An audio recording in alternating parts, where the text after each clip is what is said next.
This is ATL Day Ones, part of Locked On Sports Atlanta. And it starts now.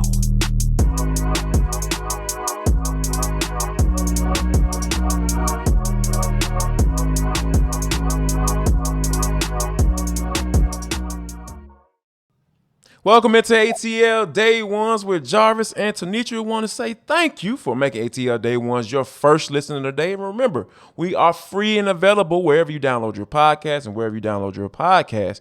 Make sure you leave us a 5-star review. Also, special announcement, big announcement. Locked On Sports Atlanta is now on Roku and Amazon Fire. So guess what? I'm going to ask you to go there and check us out there as well if you're not listening to us via phone. So, make sure you go ahead and do that and check us out because you guys have been rocking with us from day one, and we really appreciate that. Pun intended, by the way. We're almost at 4,000 subscribers. You have liked and subscribed, so we're going to always make sure we appreciate you for that. Now, if you have not subscribed, go ahead and do so. What are you waiting on? Don't hide greatness. That's the motto right here on this show. Now, T, the Braves lose last night, and I feel like people trying to throw a little shade towards Spencer Strider's way. We'll talk about expectations and where they should be at this point in the season. And we'll talk about the Falcons. Are we good now? Are we okay? We'll lay on the couch and talk about the Falcons and Saints and try to see if we can kind of rinse all that stuff off of us. And last but not least, and for the culture, Arthur Smith, you know what, man? Much respect. We'll talk about all that. But first, we got to get into the Braves last night losing to the New York Giants. San Francisco Giants 3-2. They tried to make a little push in the 8th inning, but they came up a little bit chopped. Yeah, the bats were quiet last night. And It's interesting because when I looked at the batting order, I thought, okay, we had just spoken about the fact that Michael Harris II, when he's in that space of like the 7th inning on, it's like he's good to go. So my mind was going, okay, 7th inning on, if we can get him closer to the bottom of the order, that's a good look because he can be basically in a cleanup situation. And we know what he does with runners are in scoring position. I didn't like him in the 6th spot last night. That was a little bit shaky for me. Brian Snitker didn't necessarily address it at the end of the game, but it was Michael Harris II, Vaughn Grissom, Eddie Rosario, Robbie Grossman. I just did not like that. I hope he mixes that back up and sends that bottom of the order to where it normally is. I think that could make a little bit of a difference in run production. But ultimately speaking, they just didn't get it done. Haven't gotten it done in the last couple of games, so hopefully they will get back on track. But as we always say, and we promise this is not just to be petty.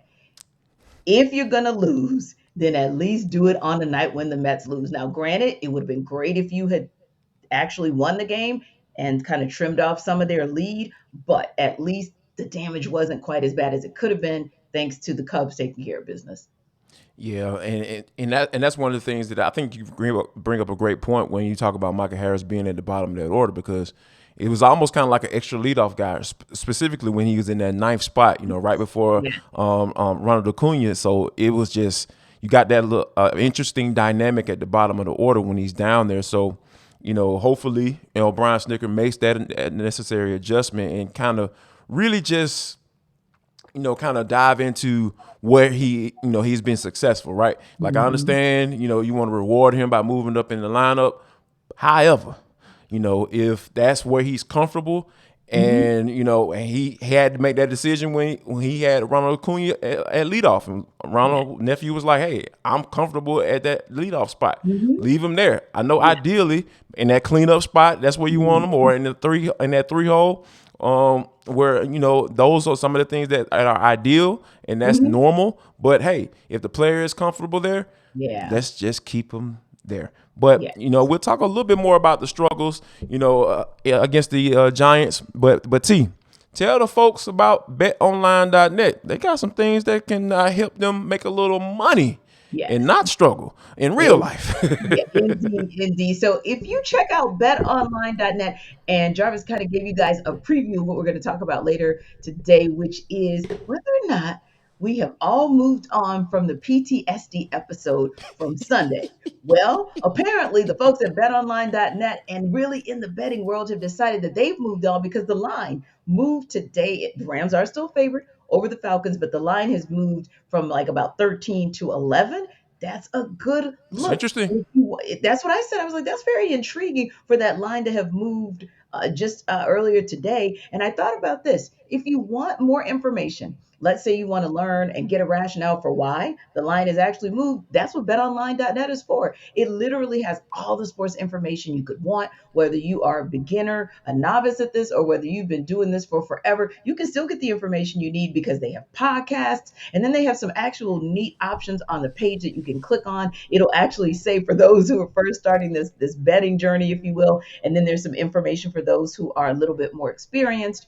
Also, that's an NFL bet that you may want to follow. NBA or even Major League Baseball, those are the main subjects or the main sports, in, if you will, that they cover. But you can get niche information as well. So if you like to watch golf, obviously the season has ended, but when golf comes back, this will be great for you to kind of see what the odds are on who is going to win the championship overall, the FedEx Cup next year. Again, that's betonline.net for all of your sports bets related info, because that is where the game begins. We are trying to see who's going to win this National League East division because, with the Braves, being like literally right on the heels of the New York Mets, and they're starting to met like they've been metting, Yes. because that, and the Braves are now a game and a half out of, that top spot in the division, and I think that the Braves need to get these bats going. TV. I understand how, from a pitching standpoint.